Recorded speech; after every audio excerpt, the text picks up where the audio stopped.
Poteau électrique broyé, un camion contenant des bouteilles à gaz à moitié enfuies dans le mur d'une maison, entouré par une foule stupéfaite.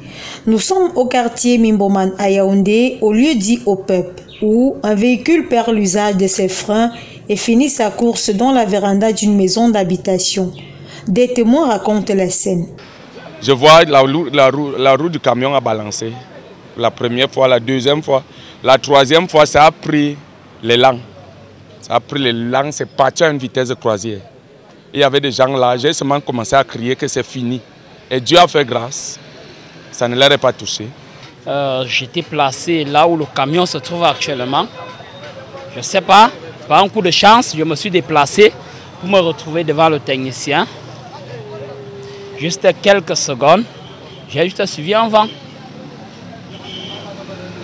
J'ai vu le camion passer. Et en quelque sorte, en quelques mots, je peux vous dire...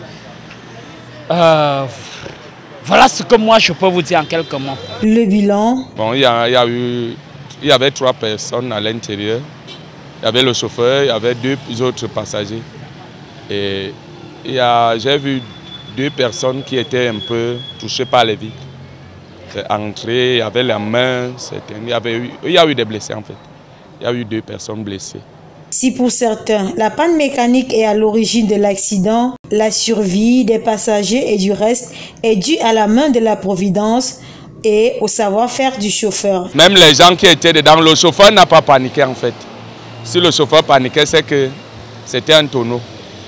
Mais le chauffeur a beaucoup réfléchi. Je crois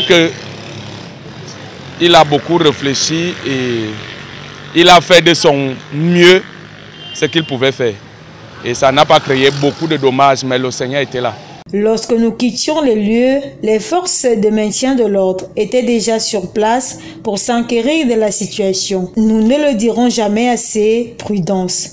Pour reprendre un célèbre musicien camerounais qui disait « Au volant de votre voiture, à pied ou en moto, mes frères, soyons prudents tous les jours ».